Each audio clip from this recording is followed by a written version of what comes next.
ఈ ప్రభు దినాన ఎంతో ఆసక్తితో సద్భక్తితో పరిశుద్ధుడు సర్వోన్నతమైనటువంటి దేవుని ఘననామాన్ని మహిమపరచుటకు ఆయనను ఆత్మతోనూ సత్యముతోనూ ఆరాధించుటకు కూడి వచ్చినటువంటి సంఘమంతటికి మన ప్రభువును రక్షకుడైన క్రీస్తు యేసు యొక్క నామములో మా హృదయపూర్వకమైన వందనాలు తెలియజేస్తా ఉన్నా. ప్రతి ఆదివారము దేవుడు మనల్ని హెచ్చరిస్తూ ఉన్నటువంటి రీతి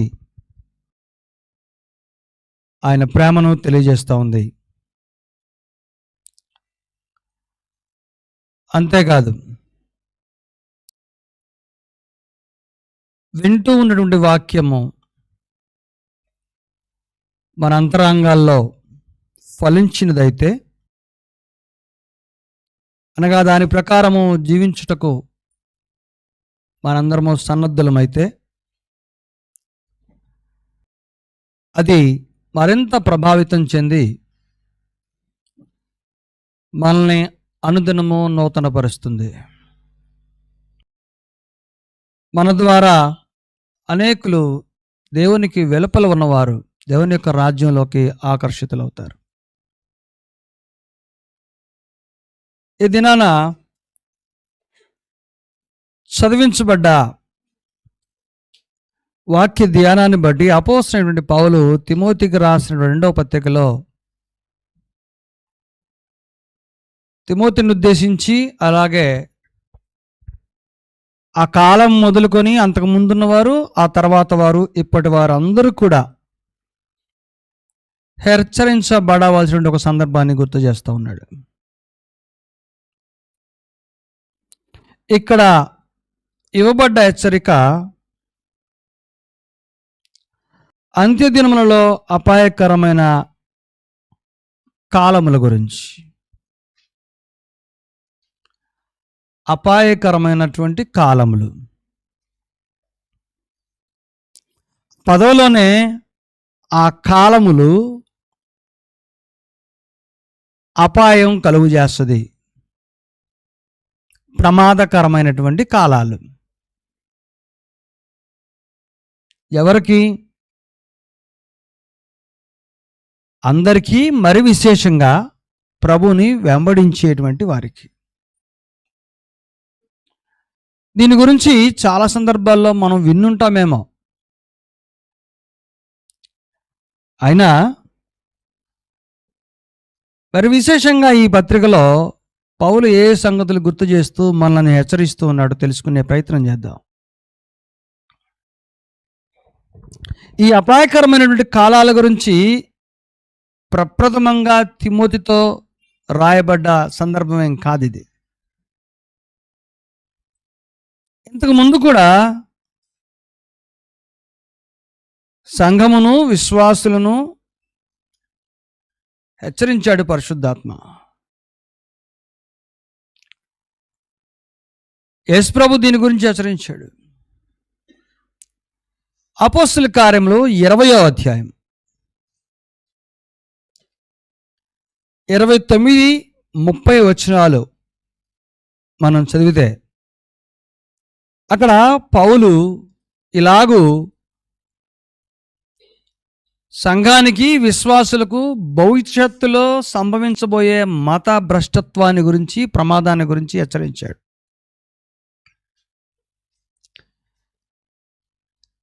29వ వచనం, నేను వెళ్ళిపోయిన తర్వాత క్రూరమైన తోడేళ్లు మీలో ప్రవేశించునని నాకు తెలియను. వారు మందను కనికరింపరు, మరియు శిష్యులను తమ వెంట ఈడ్చుకొని పోవలెనని వంకరు మాటలు పలుకు మనుష్యులు మీలోనే బయలుదేరుదురు.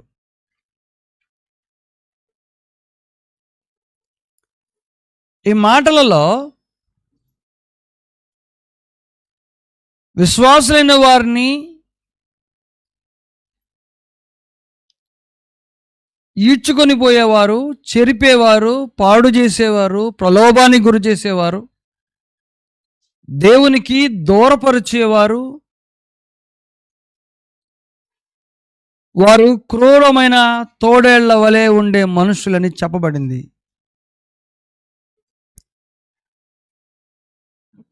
సంఘాలు ప్రారంభిస్తూ సంచరిస్తూ ఉన్నటువంటి పౌలు కాలంలో పౌలు స్పష్టంగా దీని గురించి మాట్లాడాడు.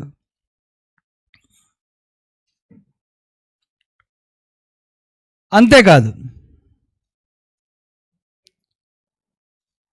వారికి ఉన్నటువంటి ఒక కఠినమైన భయంకరమైన మనస్తత్వం ఏంటంటే మందను కనికరింపరట. దేవుని ప్రజలు వీరు, దేవుని పట్ల భక్తి విశ్వాసాలు కాపాడుకుంటూ ఉన్నటువంటి పరిశుద్ధ జనాంగం వీరు అనేటువంటి కొద్దిపాటి కన్సర్న్ కూడా వారికి ఉండదట.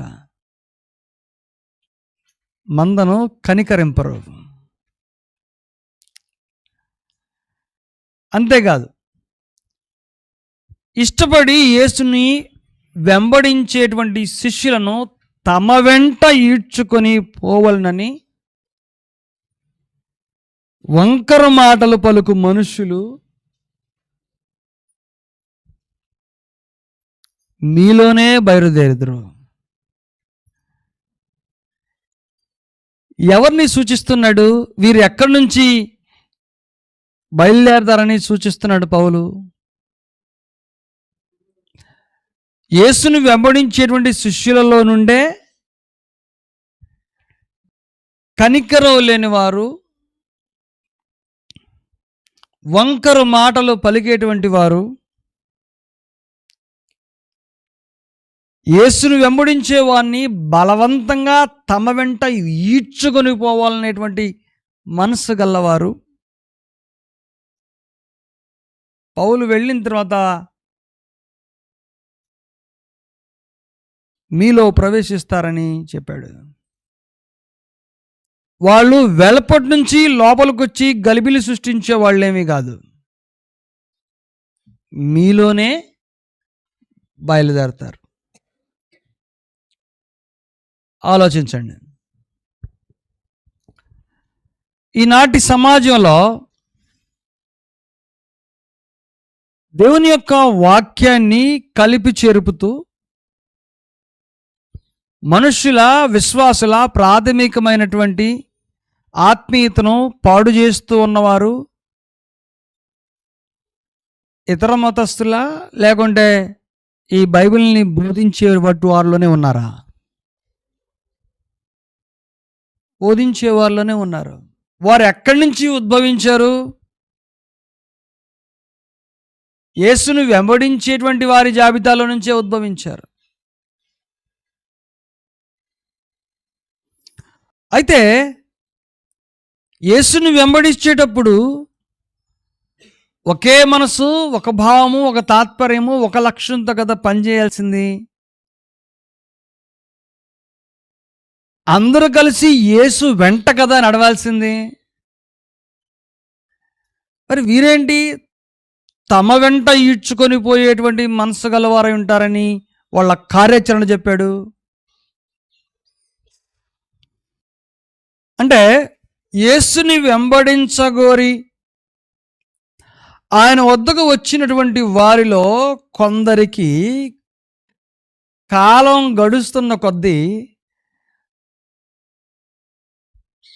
తమ వెంట మనుషులను తిప్పుకోవాలి అనేటువంటి ఆలోచన బయలుదేరుతుంది అని ఈ వచనంలో మనం అర్థం చేసుకోవచ్చు. అంతేకాదు, కనికరం లేనటువంటి వారికి క్రూరత్వాన్ని ఆపాదించాడు. క్రూరమైన తోడేళ్ళట. ఇక్కడ మాత్రమే కాదు, ఇంకా పలు సందర్భాల్లో పౌలు హెచ్చరించినటువంటి రీతిని నేను జ్ఞాపకం చేస్తాను. తెస్సలోనికీయులకు రాసిన 2వ పత్రిక, అపోస్తలుడైన పౌలు తెస్సలోనిక సంఘానికి రాసిన 2వ పత్రిక 2వ అధ్యాయము మొదటి 3 వచనాలు చదువుదాం. సహోదరులారా, ప్రభుదినం ఇప్పుడే వచ్చి ఉన్నట్టుగా ఆత్మ వలనైనను మాట వలనైనను మా యొద్ద నుండి వచ్చినదని చెప్పిన పత్రిక వలనైనను ఎవడైనను చెప్పిన ఎడల మీరు త్వరపడి చంచల మనస్కులు కాకుండా వలననియు బెదరకుండా వలననియు మన ప్రభువైన యేసుక్రీస్తు రాకడను బట్టి మనము ఆయన యొద్ద కూడుకొనుటను బట్టి మిమ్మును వేడుకొనుచున్నాను. ప్రభు దినం ఇప్పుడే వచ్చింది అని ఆత్మ వల్ల కానీ మాట వల్ల కానీ, లేకుంటే ఇదిగో అపోస్తులు స్వయంగా ఈ పత్రిక రాసి పంపించారు, ఇదిగో ఆ పత్రికలో ఆ సంగతే ఉందని ఎవడన్నా చెప్పినా మీరు త్వరపడొద్దు, చంచల మనస్కులు కావద్దు, బెదరొద్దు అని యేసుప్రభు యొక్క రాకడను బట్టి మనందరము కూడుకుంటూ ఉన్నటువంటి విధానాన్ని బట్టి మిమ్మల్ని వేడుకుంటున్నా. అంటే ప్రభు యొక్క రాకడ గురించి, లేకుంటే అపాయకరమైనటువంటి కాలాల గురించి చెప్పవలసి వస్తే పౌలే స్పష్టంగా నేరుగా దాని గురించి తెలియజేసేవాడే.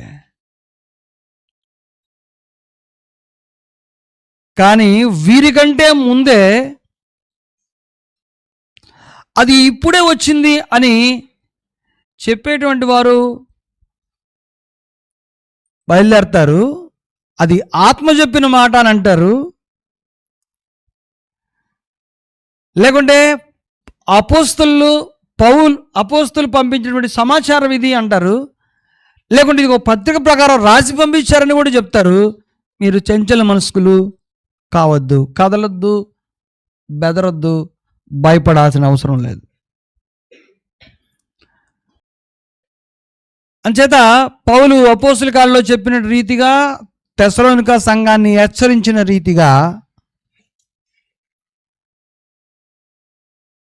దీన్ని కొనసాగిస్తూ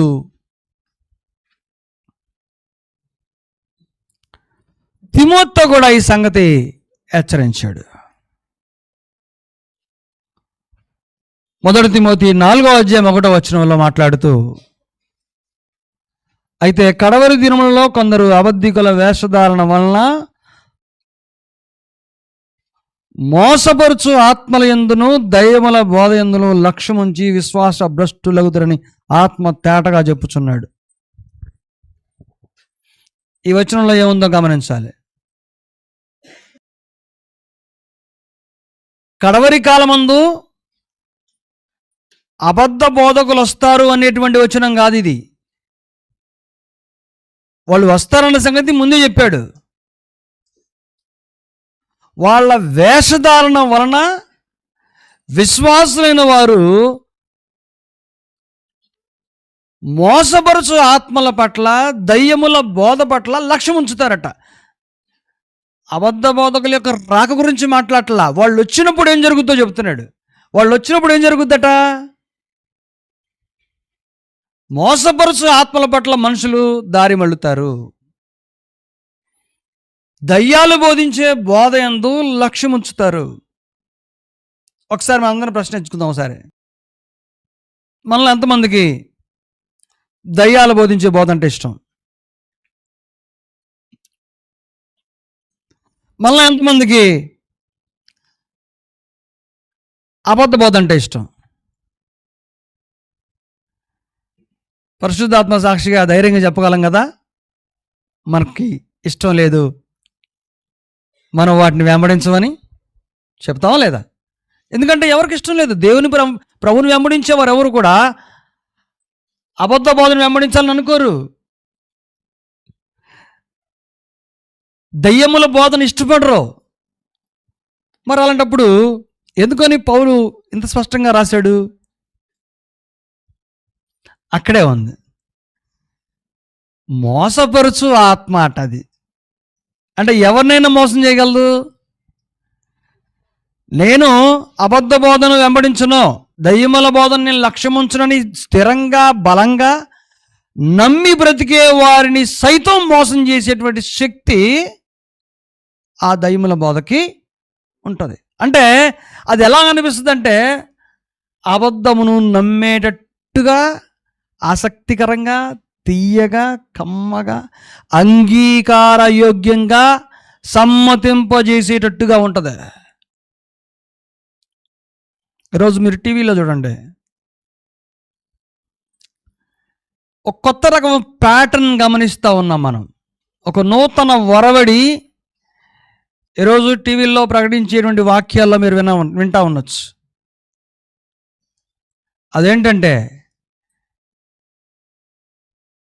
ప్రతి ఒక్కరూ తానే యథార్థమైనటువంటి దేవుని బోధ ప్రకటించేవారిగా పిక్చర్ ఇస్తూ ఉన్నారు. అంటే వారి మధ్యలోనే అందరూ వారి అంతరంగంలో దేవుని సేవకులే, కానీ వారి మధ్యలో అంటే ఈ బోధించే వారిలో ఎవరో బోధించే బోధన ప్రస్తావన తెచ్చి అలా చెప్పట్లేదు. బైబిల్ ఎలా చెప్తుందంటే, ఇదిగో ఇలాగా చెప్తుంది అనేటువంటి పదాలు వాడినప్పుడు, ఓహో ఇంతకాలం ఆయన చెప్పింది అబద్ధ బోధ కాబోలు, ఈయన చెప్పిందే వాస్తవం అని నమ్మబలిగేటట్లుగా ఉన్నాయి. విచిత్రమైన సంగతి ఏంటంటే, అందరూ ఇదే ప్యాటర్న్ ఫాలో అవుతున్నారు.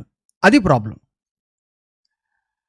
అందరూ ఇదే విధానాన్ని ఫాలో అవుతున్నప్పుడు నన్ను నీవు నేను, వారిని వేరొకరు విమర్శించుకుంటూ అవతల వాళ్ళది అబద్ధమని, తమది వాక్యానుసారమని బైబిల్లో ఉన్నటువంటి లేఖనాలు ఎత్తి చూపుతున్నప్పుడు, అందరూ బైబిల్లో ఉన్నటువంటి లేఖనాలు ఎత్తి చూపుతూ ఉన్నప్పుడు, మరి అబద్ధ బోధ ఏది?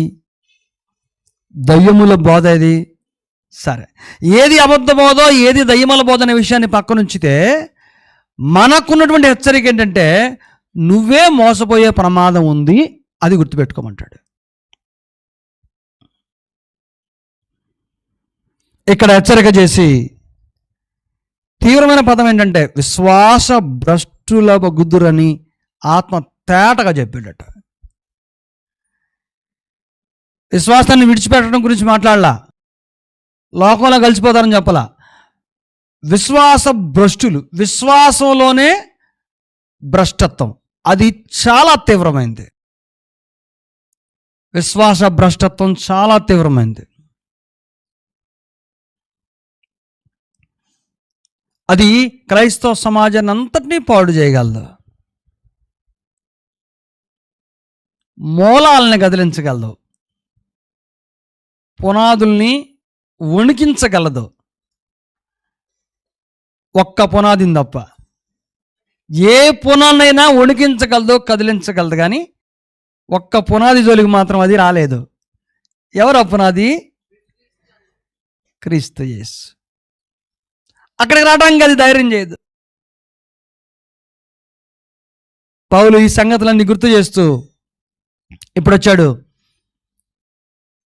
తిమోతి పత్రిక 3వ అధ్యాయం, 2వ తిమోతి 3వ అధ్యాయంలో మనం చదివినట్లుగా, అపాయకరమైనటువంటి కాలాలు వచ్చునని తెలుసుకొనుము. ఇప్పటి వరకు ముందు చెప్పిన వచనాల్లో ఏం చేయబోతుందో, ఏం జరుగుతుందో చెప్పాను.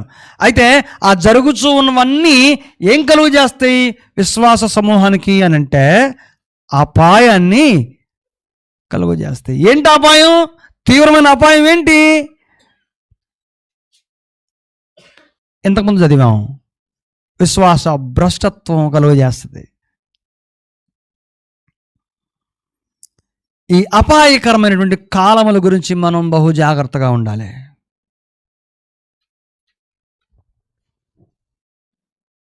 ఇవి ఆసన్నమవుతూ ఉన్నాయి, ఇవి మనల్ని సమీపిస్తూ ఉన్నాయి.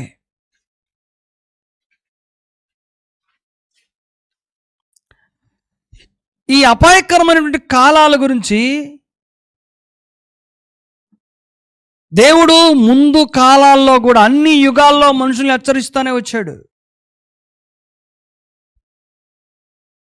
ఒక ప్రక్క దేవుని యొక్క వాక్కు వలన మనుషులు దేవునికి సమీపంగా నడుస్తూ ఉంటే ఆ సమీపంగా నడిచే వారినే దేవునికి దూరం చేసేటువంటి ఒక తీవ్రమైన ప్రణాళిక గలవాడు ఒకడున్నాడు. వాడు వచ్చి చేసేటువంటి ఈ పని ఆరంభించబడ్డ కాలము అపాయకరమైనటువంటి కాలాలు. అది ఏ రీతిగా అయినా ఉండొచ్చు. ఆ అపాయకరమైన కాలాల్లో జరిగే నష్టం ఒకటే, అది పూర్తిగా విశ్వాసులకు మాత్రమే కలిగేటువంటి నష్టం.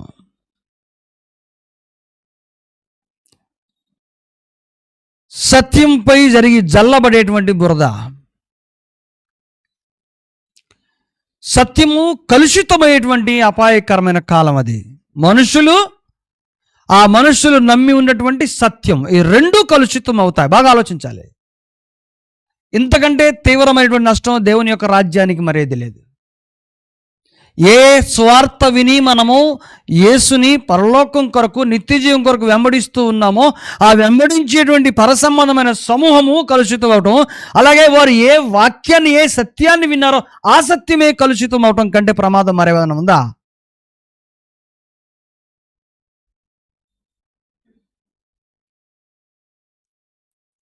ఈ క్రైస్తవ యుగంలో దీనికి మించినటువంటి ప్రమాదం లేదనే విషయం గుర్తుపెట్టుకోవాలి. మనం వీటిని విడిచిపెట్టి మనకు సహజంగా కలిగేటువంటి భౌతికమైన ఇబ్బందుల గురించి, కరువు కాటకాల గురించి, ప్రకృతి వైపరీత్యాల గురించి, శరీరానికి కలిగే అనారోగ్యాన్ని గురించి, ఇంట్లో ఎవరన్నా మీరు బాగా ప్రేమించే వాళ్ళు, ఇష్టపడే వాళ్ళు చనిపోతే దాని గురించి, తీవ్రమైన అనారోగ్యానికి గురైతే దాని గురించి, స్వల్పమైన వాటి గురించి మనము దృష్టీకరించామేమో కానీ దైవరాజ్య సంబంధులుగా మనము ఎప్పుడు ఏమర్పాటు కలిగి రెప్ప వాల్చకుండా జాగ్రత్త పడాల్సిన సంగతి ఏదైనా ఉందంటే అది ఈ అపాయకరమైనటువంటి కాలాల గురించి. నువ్వు నమ్ముచున్నటువంటి వాక్యం ఇది కాదు, దాని అర్థం ఇది కాదు, ఇదిగో దాని అర్థం వేరే అని సత్య సంబంధులైన వారిని గలిబిలు చేసేటువంటి వారు.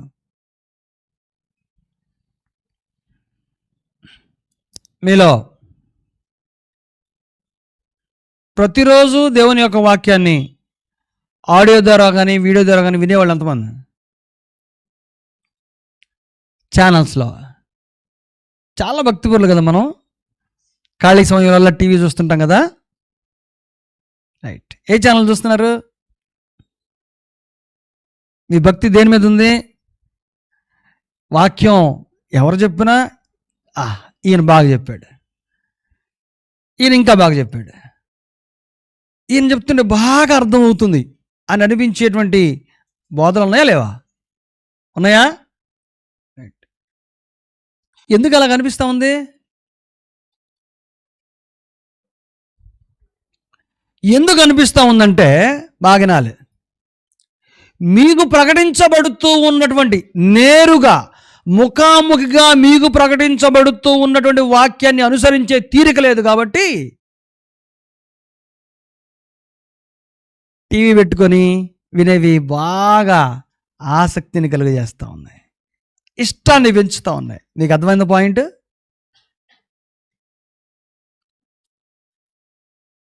దేవుడు నిన్ను హెచ్చరించినటువంటి హెచ్చరికలు నీ జీవితంలో అమలుపరచడానికి నీకు టైం సరిపోదు. వాటి యందు నువ్వు లక్ష్యం ఉంచితే ప్రతి ఆదివారం దేవుడు ఒక నూతనమైన సంగతిని నీ ఆత్మీయ జీవితంలో మార్పు తీసుకురావడం కోసం చెప్తా ఉన్నాడు. దేవుడు స్వయంగా నీతో మాట్లాడుతున్నాడు. ఇక మధ్యలో స్త్రీల కొడికని కానివ్వండి, లేకుంటే ఏదైనా సవాస కొడికల్లో, లేకుంటే బహిరంగ స్వార్థ కొడికల్లో, ఏదైనా కుటుంబం దగ్గర దేవుడు మాట్లాడుతున్నప్పుడు ఎన్ని రకాలుగా దేవుడు మాట్లాడుతుంటే మన జీవితాలు దిద్దుకునే అవకాశం ఉందో.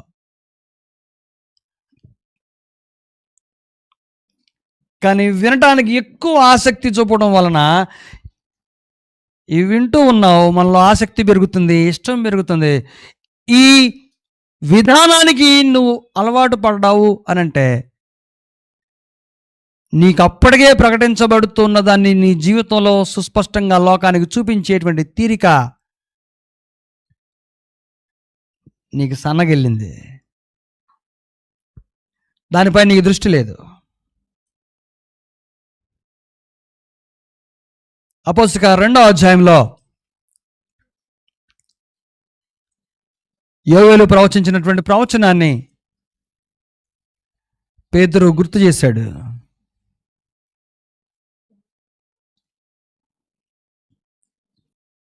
ఇంతకుముందు అంత్య దినాల గురించి లేకుంటే ఆ చివరి కాలాల గురించి మాట్లాడుతూ బోధన మార్చేటువంటి వారి గురించి నేను ప్రస్తావన తీసుకొచ్చాను. తిమోతితో పౌలు, అలాగే సంఘంతో పౌలు మాట్లాడే సందర్భాలు. కానీ పేతురే అపోస్తలుగా 2వ అధ్యాయంలో స్వయంగా దాన్ని గుర్తు చేశాడు, యోవేలు ప్రవచించినటువంటి ప్రవచనాన్ని.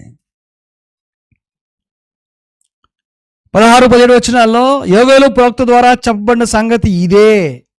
ఏమనగా, అంత్య దినముల యందు నేను మనుషులందరి మీద నా ఆత్మను కుమ్మరించెదను.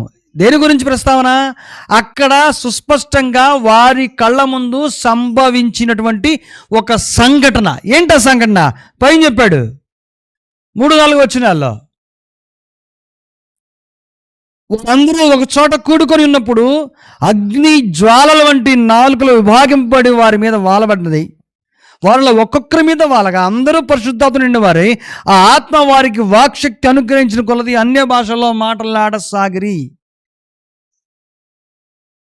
ఇది జరిగింది. ఇప్పుడు మీరు అందరూ విన్నారు కదా. ఇది ఎందుకు జరిగిందంటే, యోవేలు ప్రవచించినట్లుగా అంత్య దినముల యందు నేను మనుషులందరి మీద ఆత్మ కుమ్మరించుదును అని చెప్పాడు కదా. ఆ అంత్య దినాలలో నెరవేర్పు జరుగుతూ ఉన్నటువంటి సందర్భం ఇది. అంటే అప్పటికి ఆ అంత్యకాలమందు అది వారి మధ్య ప్రదర్శించబడ్డటువంటి సంఘటన. మీ యవనులను మీ కుమార్తెలను ప్రవచించెదరు, మీ యవనులకు దర్శనములు కలుగును, మీ వృద్ధులు కలగందరు. ఆ దినములలో నా దాసుల మీదను నా దాసురాండ్ర మీదను నా ఆత్మను కుమ్మరించెదను గనుక వారు ప్రవచించెదరు. దేవుని యొక్క ఆత్మ ఎవరిలోకి ప్రవేశించబడ్డాడో వారు ప్రవచిస్తారు, అనగా దేవుని యొక్క వాక్యాన్ని ప్రకటిస్తారు. ఎప్పటి నుంచి సత్యసువార్త ప్రకటించబడతా ఉంది? అపోస్తలుల కాలం నుంచి ప్రకటించబడతా ఉంది కదా. ఎందుకు ప్రకటించబడతా ఉంది? పరిశుద్ధాత్మ వరం వారి మీదకి వారిలో ఉన్నది కనుక. దేవుని యొక్క వాక్యం లోకంలో ప్రకటించబడటం ప్రారంభించబడింది పరిశుద్ధాత్మ వల్లనే. అది ఎప్పుడైతే మనలో కుమ్మరించబడిందో, అపోస్తలుల మీద కుమ్మరించబడిందో, ఆయన వాక్యం ప్రకటించి మొదలుపెట్టారు. ఆ తర్వాత ఇప్పుడు కూడా ప్రకటించబడుతుంది ఆ పరిశుద్ధాత్మ శక్తి వలనే. అయితే కాలాన్ని బట్టి ఆ పరిశుద్ధాత్మ ద్వారా ఏ ఏ కార్యాలు దేవుడు జరిగించదలుచుకున్నాడో వాటిని జరిగిస్తూ వచ్చాడు.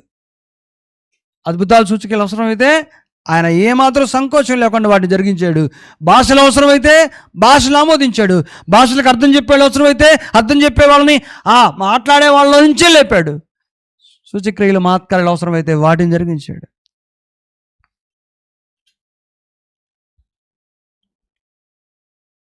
సత్య సంబంధమైన బోధ ప్రకటించబడుతున్న ఈ దినాల్లో నీకెక్కడ సుస్పష్టంగా నేరుగా ఒక అద్భుతం సూచక్రియలు మాత్కార్యాలు జరగదు. కానీ దేవుడు ప్రార్థన విని మన జీవితాల్లో కార్యం జరిగిస్తున్నమాట వాస్తవం.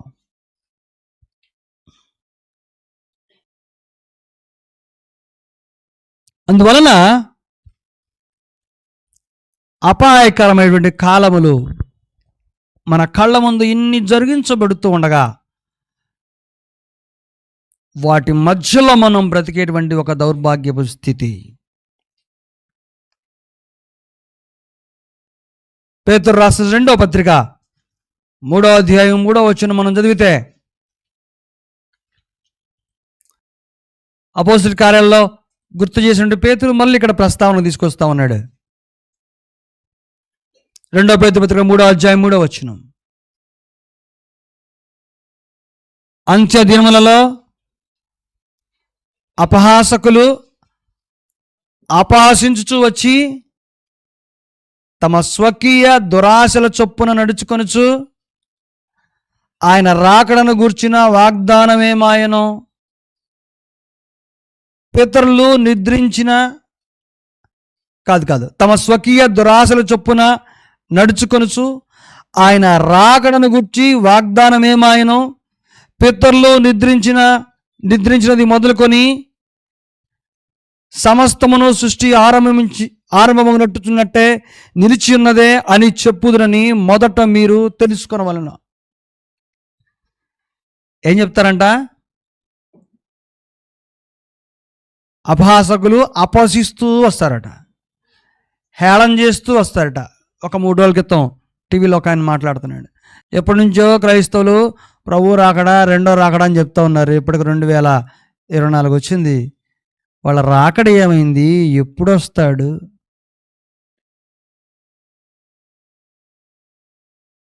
ఆయనకి ఎందుకు అంత తొందర? వస్తే ఆయనేమవుదాం అనుకుంటున్నాడు.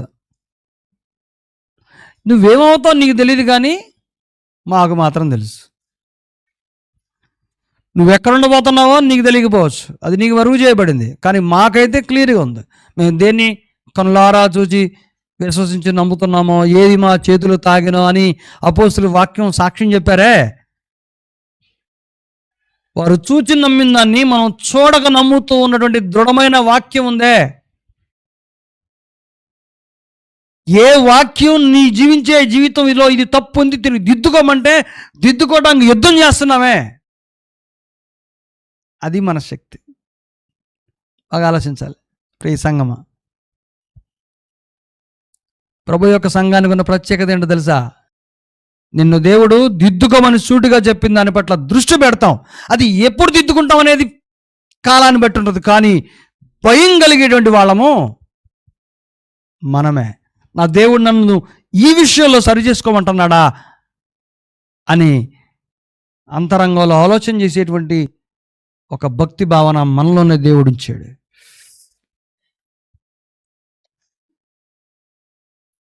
అపహాసకులు విశ్వాసులైన వారిని అపహాసం చేస్తూ వచ్చి వాళ్ళు మాట్లాడే మాటలు వాళ్ళ స్వకీయ నాశనానికన్నా సంగతి మాత్రం వాళ్ళకి తెలియక మాట్లాడుతుంటారు. అందుకే మీరు వాటి గురించి కలవరపడాల్సిన అవసరం ఏమీ లేదు. ఇంకేం చెప్తారంట? ఆయన రాకడను గూర్చిన వాగ్దానం ఏమాయను? చాలా కాలమైందిగా చెప్పి, పితరులు నిద్రించినది మొదలుకొని సమస్తమును సృష్టి ఆరంభముననున్నట్టే నిలిచి ఉన్నదే. 11-12 కింద పంచభూతములు మిక్కుడమైన వేంటములు ఏమైపోవును, భూమి మీద కృత్యములు కాలిపోవును. ఏంటి ఇంకా కాలిపోలేదు? ఏంటి భూమి ఇంకా తిరగబడలేదు? ఆకాశం ఇంకా రగులుకోలేదు అంటే చూసి సాక్షి చెబుదాం అనుకుంటున్నావా? నిజమే మీరు చెప్పిందని నువ్వు మాకు సర్టిఫికేట్ ఇద్దాం అనుకుంటున్నావా ఏంటే? నీ సర్టిఫికేట్ మాకు అక్కర్లా. నీ సాక్ష్యం ఇవ్వడానికి నువ్వే ఉండవు, నేనే ఉండను. ఎవరికి సాక్ష్యం ఇస్తావు? కానీ విశ్వాసులైన వారికి అవిశ్వాసులైన వారికి దేవుడు తీర్పు తీర్చబోయే ఒక దినం ఉందని మేము నమ్మటానికి ఈ గ్రంథంలో ప్రధానమైనటువంటి ఆధారం ఉంది. అలాగే ప్రపంచ చరిత్రలో ఆధారాలు ఉన్నాయి. గ్రంథంలో ఆధారం ఏంటి? లక్షల మంది జనాభాని దేవుడు కాదనుకున్నాడు. కళ్ళారా విశ్వాస సంబంధమైన కుటుంబం, నోవా కుటుంబం ఆ మునిగిపోయే వాళ్ళని చూస్తూ ఉన్నా సరే మీరు ఓడలో క్షేమంగా ఉండండి, వారు అక్కడ నశించిపోవాల్సిందే.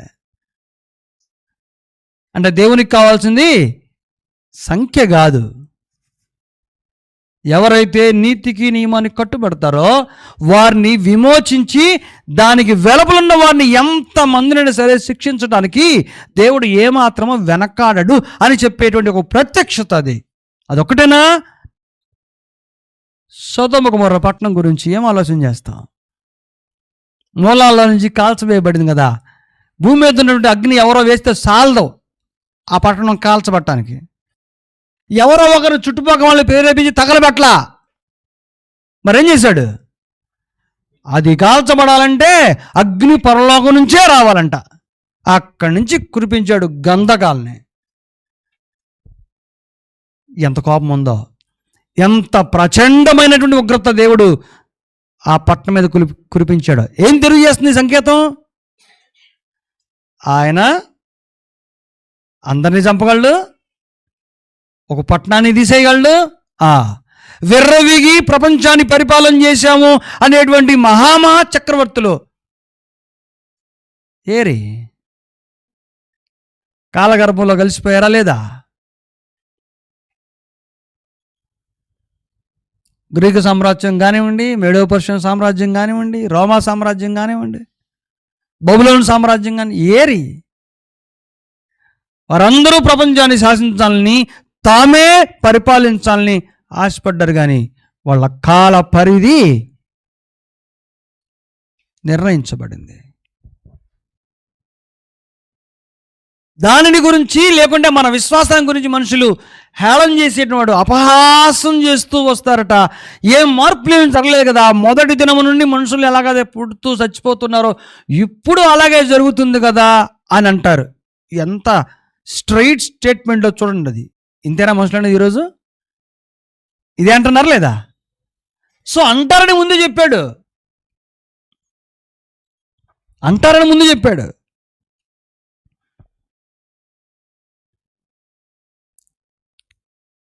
వారు తమ స్వకీయ దురాశలను అనుసరించి నడుచుకునేవారు.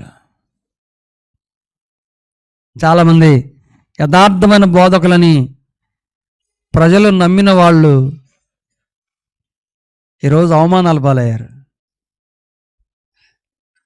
యథార్థమైన బోధకులు, పెద్ద మినిస్ట్రీ, దేవుడు వాళ్ళని ఎంతగా ఆశీర్వదించాడని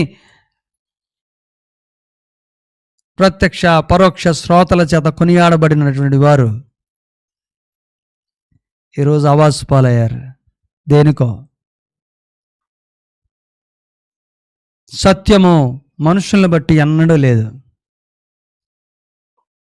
సత్యము దేవుని యొక్క స్థాపనను బట్టి, దేవుని చిత్తాన్ని బట్టి, ఆయన ఎవరిని కనికరిస్తాడో వారిని కనికరిస్తూ, ఎవరి ద్వారా ఆయన పని జరిగించుకోవాలో పని జరిగిస్తూ, ఎవరి అంతరంగంలో విశ్వాసాన్ని పునాదులతో నిర్మించాలో వాళ్ళని నిర్మిస్తూ మనల్ని కాపాడుకుంటూ భద్రపరుస్తూ ఉన్నాడు. అందుకు దేవునికి స్తోత్రం. ప్రియమైనటువంటి సంఘమా, వీటన్నిటి గురించి రాయబడ్డ పదం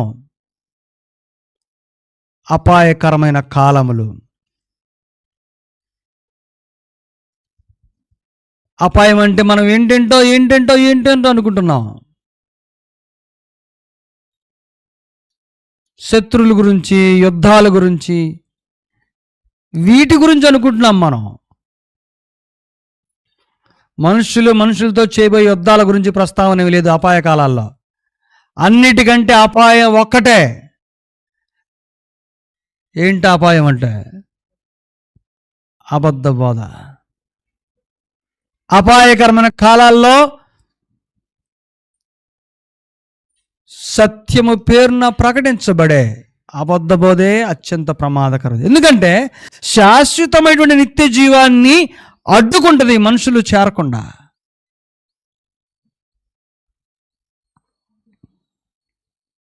ఎంత తీవ్రత ఉందో మన అందరి పట్ల దేవునికి. హెబ్రీ గ్రంథకర్త మాట్లాడుతూ 1వ అధ్యాయం 1-2 వచనాల్లో, పూర్వకాలమందు నానా సమయంలోనూ నానా విధములుగా ప్రవక్తల ద్వారా మన పితరులతో మాట్లాడిన దేవుడు ఈ దినముల అంతమందు కుమారుని ద్వారా మనతో మాట్లాడెను. ఆయన ఆ కుమారుని సమస్తమునకును వారసునిగా నియమించెను. ఆయన ద్వారా ప్రపంచములను నిర్మించాను. సమస్తము నిర్మించాడట. ఇంకా క్లారిటీ ఇచ్చి ప్రపంచములు నిర్మించాడట. ఈ సంగతి ముందే చెప్పాడు పితరుల ద్వారా. నానా విధములుగా నానా ప్రవక్తల ద్వారా మాట్లాడాడు దేవుడు. దినముల అంతమందు కుమారునితో మాట్లాడాడు. దినముల అంతమందు దేవుడు నిశ్చయించుండే ఆ అంత్య దినాల యందు ఎవరు మొదలుపెట్టారు సత్యాన్ని ప్రకటించటం? యేసు ప్రభు మొదలుపెట్టాడు. యేసు ప్రభు నుంచి అపోస్తలు మొదలుపెట్టారు. ఈనాడు సంఘము అనగా ఆదిమ సంఘం మొదలుకొని ఈనాటి వరకు ఈ ముగించబడబోయేటువంటి కాలాల్లో, ఈ చివరి కాలాల్లో, యేసు ఆరంభించినటువంటి ఆ కాలంలో మనం బ్రతుకుతున్నాం. అది 100 సంవత్సరాల, 10ల, 1000 దాన్ని లెక్కబెట్టేటువంటి సమయం, శక్తి, అవసరం, సామర్థ్యం మనకు సంబంధించింది కాదు. కానీ ఆ కడవరి కాలములని లేకుంటే అపాయ కాలములని చెప్పినటువంటి ఆ నిడివిలో ఆ టైం స్పాన్లో ఏవి జరుగుతాయని లేఖనం స్పష్టంగా చెప్పిందో అవి జరుగుతూ ఉంటే అవి ఆ కాలాలే. ఏం జరుగుతున్నాయి ఆ కాలాల్లో? ఏం జరుగుతున్నాయి చూద్దాం. ఏం జరుగుతున్నాయో నా పాయింట్ అర్థం కదా? ఏ కాలాల్లో పరిశుద్ధ గ్రంథం సూచించి ఆ కాలంలో ఏం జరుగుతాయో చెప్పాడో అవి గనక జరుగుతూ ఉంటే అవి ఖచ్చితంగా ఆ కాలమే. ఇప్పుడు చూద్దాం ఈ పారామీటర్స్ మధ్యలో ఇప్పుడు మనం ఉన్నటువంటి ఈ కాలము, ఈ తిమోతితో పౌలు రాసినటువంటి ఈ అపాయకరమైన కాలాలు అవునా కాదా? దేన్ని బట్టి అపాయకరమైన కాలాల్లో?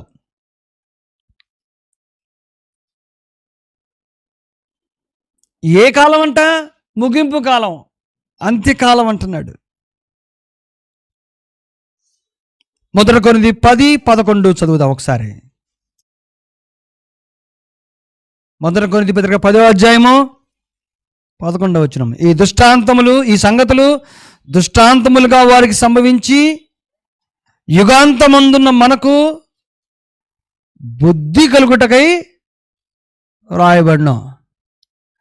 మనకు బుద్ధి కలగడానికి రాయబడ్డాయి అంట. అంటే ఈ బుద్ధి ఏం తెలియస్తుంది?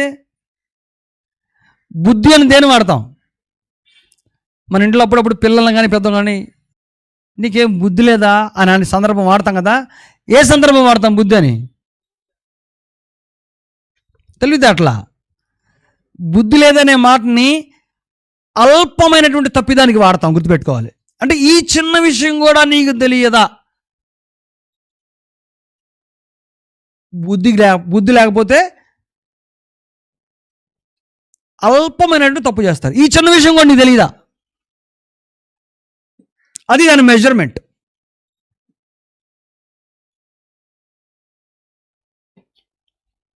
మన చుట్టూ ఉన్న మనుషులు చాలా బుద్ధి లేని పనులు చేస్తుంటారు డైలీ యాక్టివిటీస్లో, కానీ వాళ్ళకి తప్పు పట్టవు, తప్పు అనిపించవు. అవును, మీకు చిన్న ఉదాహరణ చెప్తా. రోజు చేసేటువంటి పనుల్లో బుద్ధి లేని పని అని నేను అంటాను, అవునా కాదో మీరు చెప్పాలి. కొందరు ఇల్లు మొత్తం ఊడ్చి ఒక మూలలో కుప్ప చేస్తారు, తెలుసా మీకు? వాళ్ళు రేపు తీసేద్దామని, అంటే పొద్దున్న కుప్ప చేసి సాయంత్రం తీసేస్తారు. ఏంటో అందరు మౌనంగా ఉన్నారు. అలాంటి మన ఇళ్ళలో జరగట్లా, దేవుని స్తోత్రం. అంటే ఆ చేసేవాళ్ళ గురించి నేను మాట్లాడుతున్నా. ఇల్లంతా ఎందుకు గుడిచారు? ఏంటో తీసేయడం కాదు, శుభ్రంగా ఉండటం కోసం ఊడ్చాం. ఇల్లంతా శుభ్రంగా ఉండటం కోసం ఊడ్చాం. ఊడ్చి మొత్తం అంత కసువంతా ఒక మూలకు వచ్చేసింది. రైట్, పూర్తయింది. దాన్ని ఆ మూలను పెట్టేసేసారు, రేపు తీసేయచ్చు అని. ఇది బుద్ధి లేని పైన బుద్ధి గల పని అంటారా? ఏంటో మీరా ఊడుస్తుంది?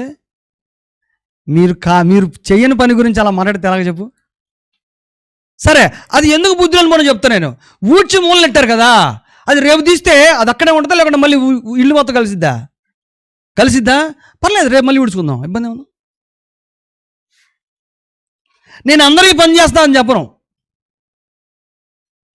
ముందు తరాల్లో కొంచెం బాగా గారాబంగా పెట్టినటువంటి తల్లులు ఉన్నారు, వాళ్ళు అంతే చేసేవాళ్ళు. ముందు కాలాల్లో గారాబంగా పెరిగిన వాళ్ళు. ఇప్పుడు ఈ ఆధునిక యుగంలో మరింత గారాబంగా పెరుగుతున్న పిల్లలు ఉన్నారు. అంటే 10 గంటలు లేస్తే తల్లి ల్యాబ్ బాగా, పిల్ల కష్టపడి రాత్రి 2 గంటల దాకా ఫోన్ చూసింది, ల్యాబ్ బాగా అని నిద్రపోయి వచ్చే తల్లిలు ఉన్నారు. వాళ్ళకి ఎంత ప్రేమో ఆ బిడ్డలు అంటే. కాబట్టి ఈ ఆధునిక యుగంలో రోజు ఊడవలసిన అవసరం కూడా లేదు. ఒకేసారి వారానికి ఒకసారి ఊడ్చేయచ్చు, ఇబ్బంది ఏముంది. 3 రోజులకు ఒకసారి, రోజు ఊడ్చేదేగా. ఎందుకని దీని గురించి నేను మాట్లాడుతున్నానంటే, డైలీ దినచర్యలోనే బుద్ధిహీనత గురించి నేను మాట్లాడుతున్నా. బుద్ధి అంత అల్పమైంది, అంత సున్నితమైంది, అంత జాగ్రత్తగా ఉండాలి బుద్ధి విషయంలో. అది ఉంటే నీ లైఫ్ డిసిప్లిన్ వచ్చేస్తుంది. అయితే కాలాల గురించి మాట్లాడుతూ బుద్ధి అనేటువంటి పదాన్ని పరిశుద్ధాత్మ వాడాడు. ఏదంట ఈ సంగతులు? ఏ సంగతులు?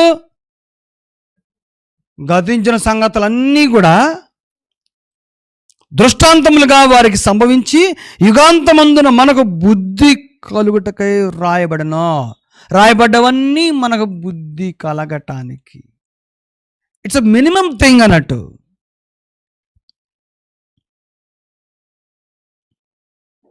మినిమం థింగ్, ప్రాథమికమైనటువంటి అవగాహన బుద్ధి అంటే. ఆ బుద్ధి ఉంటే యుగాంతం గురించి అర్థం చేసుకుంటావు. ఆ బుద్ధి ఉంటే కాలాల గురించి నీకు అర్థమవుతాయి. ఆ బుద్ధి ఉంటే ఆ కాలాల్లో ఏమి జరుగుతుందని పరిశుద్ధాత్మ హెచ్చరించాడో అవి జరుగుతూ ఉంటే అది ఆ కాలమే అని నిర్ధారించుకుంటాం. అంతేగాని యేసు మళ్ళా త్వరగా రానన్నాడు, 2000 పరిపాలన మళ్ళా మొదలు పెడతాడని నువ్వు అనుకున్నావు అనుకో, ఆ తర్వాత చూసుకుందాం అనిపించింది. ఇప్పుడల్లా తొందర లేదు.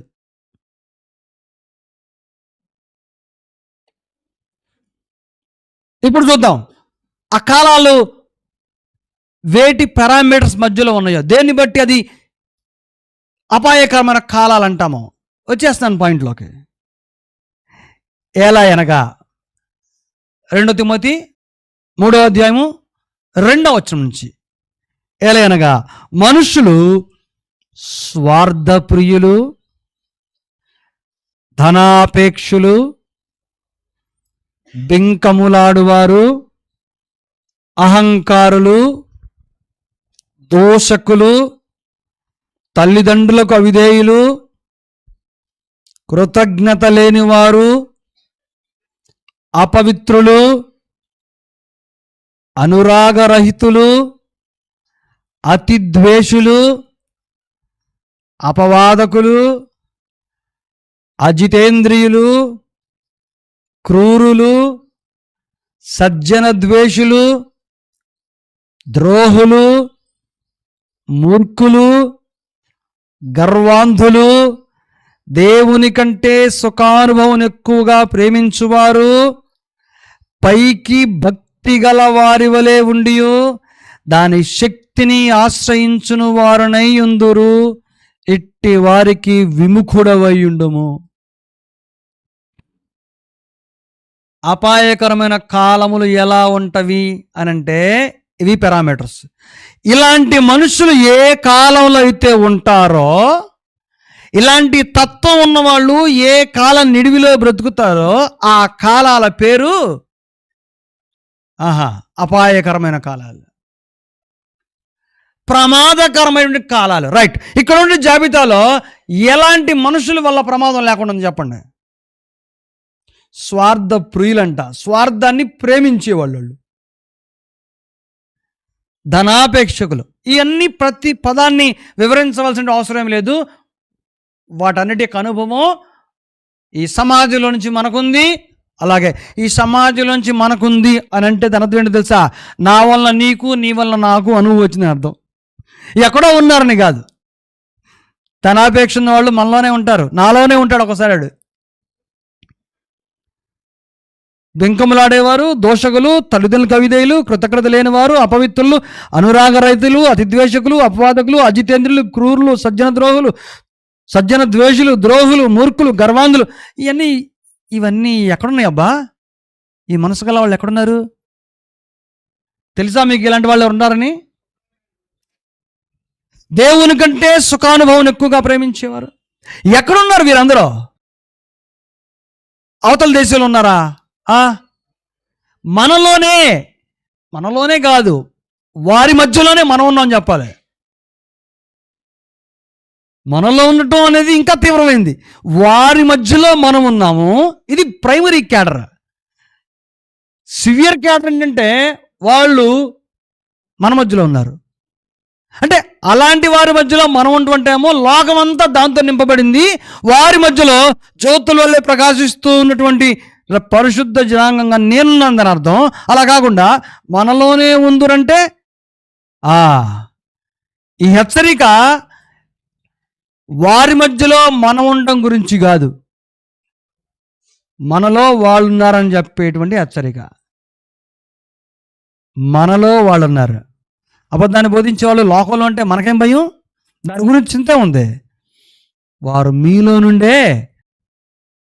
బయలుదేరుతారు. మనలోనే ఉంటారు వాళ్ళు. మనలోనే ఆ అపశృతి సంబంధమైన స్వభావం రాజ్యం వెళ్తూ ఉంటుంది. ఇలా ఆలోచించాలి. ఈ స్వభావం ఉన్న వారందరి జాబితా చెప్పి 5వ వచనం చివరి మాటలో తిమోతికి ఇవ్వబడ్డ హెచ్చరిక, ఇటు వారికి నువ్వు విముఖుడవై ఉండాలి. ముఖం తిప్పేసుకో వాళ్ళ దగ్గర నుంచి. నీ ముఖం వాళ్ళకి చూపించొద్దు. వాళ్ళకి విముఖుడై ఉండు. వాళ్ళ వైపు నుంచి నీ దారి మళ్ళించుకో. మనం ఏంటంటే ఇలాగ ఉన్న వాళ్ళ మధ్యలో ఉండే ప్రయత్నం చేసి మనకేమో లాభం దొరుకుద్దేమో చూస్తూ ఉంటాం. చూస్తా లాభం దొరుకునే మనుషులు కాదు మనం. వదిలిపెడతామా? వదులుకోం కదా. అందుకే అక్కడ ఉన్నటువంటి మనుషుల మధ్య, అనగా ఈ లక్షణాలు ఉన్న వారిలో ఒకవేళ మనకేదైనా లాభం చేకూర్చే పని ఉంటే మన సమయాన్ని గడపడానికి ప్రయత్నం చేస్తూ ఉంటాం. అలా కాకుండా ఈ దుష్ట సాంప్రదాయం, జీవన విధానం ఎవరిలో అయితే ఉందో వాళ్ళకు విముఖుడమై ఉండమని పౌలు తిమోతికి హెచ్చరించిన రీతిగా నువ్వు వారి నుండి దూరంగా ఉండగలిగితే అపాయకరమైన కాలాల్లో బ్రతుకుతున్నటువంటి నీవు వాటికి భయపడక వెరవక బ్రతకగలుగుతావు.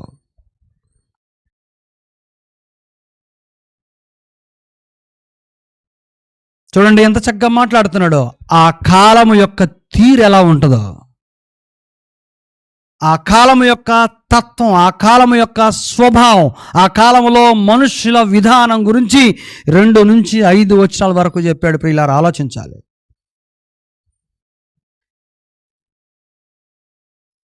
రోమిలికి రాసిన పత్రిక 1వ అధ్యాయంలో పౌలు చెప్పాడు 21 చెడ్డ లక్షణాలు గల వారి గురించి.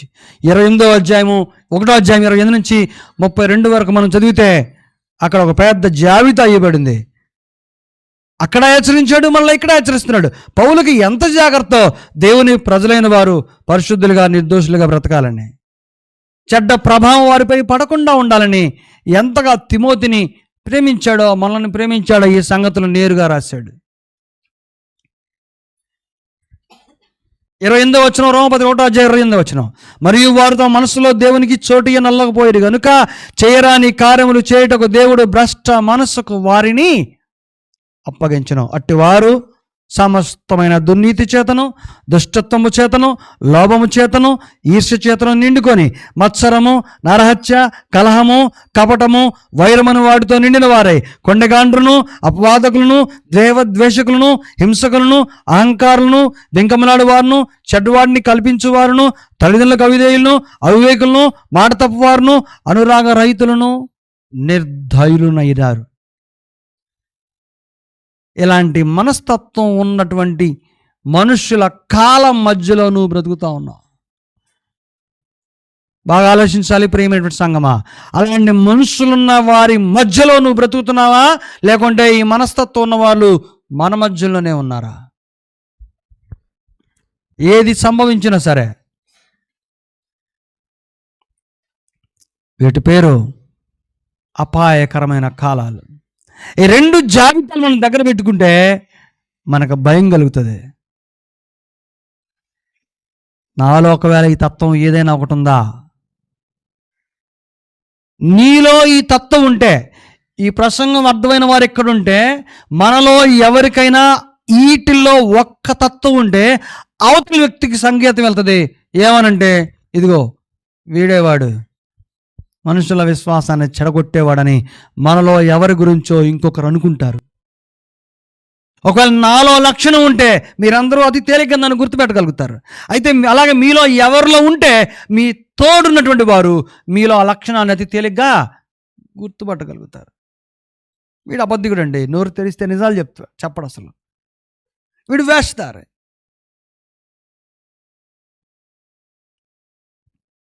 వీడికి ధనాపేక్ష ఎక్కువ,